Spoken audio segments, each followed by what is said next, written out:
Here with reaction, former NYC Records Commissioner for Giuliani and Bloomberg administrations, Brian Anderson. Project 21 member and political activist Whitley Yates joins us also. Whitley, here's the thing, is when President Biden kind of laughed and suggested that the fentanyl came across in the previous administration, even though there's no way you could prove that was the case, even if it had been the case, how do you just ignore the pain of a mother like that? That's because he sees the American people as political pawns, and so he pushes responsibility onto everyone else. I sit before you as someone who's lost 2 family members this year in 2023 to fentanyl poisoning. We buried them last week. This is a very serious issue, and the current administration, more importantly, President Biden, has literally laughed about this in the face of Americans while also saying that, 20,000 pounds of fentanyl will only kill 1,000 people when it'll actually kill 4.5 billion people. So he doesn't even have the capacity to understand the issue, much less be able to address it with the current ineptitude in his administration. Whitley, we're so sorry to hear about the loss of your family members. We didn't know that. If you're comfortable, could you share a little bit more about that with us? So I reside in Indianapolis, Indiana, and I'm not going to pretend as though this is not a Democratic city, and it is. And my family members specifically have dealt with issues with drug addiction, and they had purchased some pills that were laced with fentanyl, and both of them immediately had overdoses. And they were called to the house, the police came, and they ruled it a drug overdose. And when you see this conversation going on nationally, what would you like to add to the conversation?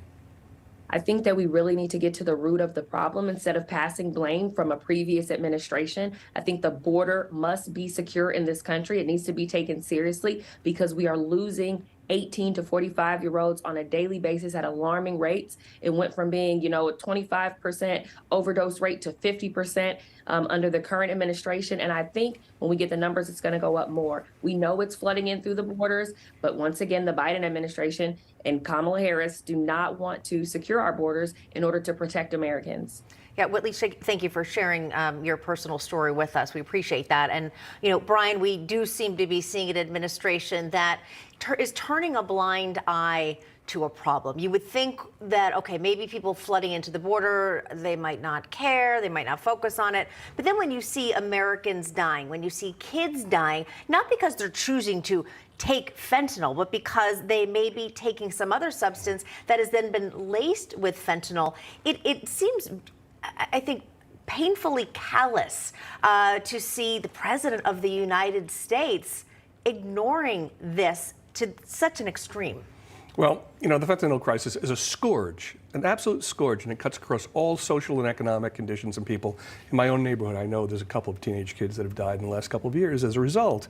And the president is missing in action. He's not addressing it. He would rather defend himself and chuckle when asked what he thought was a ridiculous question, as opposed to being there for the American people, going to the border, going to East Palestine. Where is he? He doesn't seem to care. And this really gets to people. Whitley, we're going to have to leave, but wanted to ask you, how's the family doing?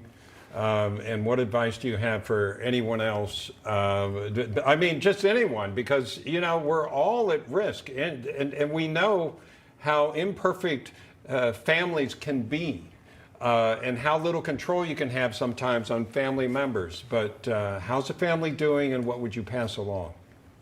So they are definitely still grieving, as we all are. But what we're attempting to do is really just educate people about how serious this issue is. And it's so important that everyone knows how serious this issue is, how small of a dose that it takes for the overdose to happen. Don't pick up anything. My daughter loves picking up money off sidewalks. I'm telling her we're not picking up anything because what we don't want is any type of accidental access or accidental usage of this stuff. It's very serious, and I'm hopefully going to be able to let everyone else know about the seriousness of this and what we can be doing, on a day-to-day basis to prevent any type of exposure to this lethal drug. All right, Whitley Yates, our thoughts are with you and your family at what I can't imagine is a very difficult time. We appreciate your sharing your story. And Brian Anderson, thank you for joining us as well. Thank you.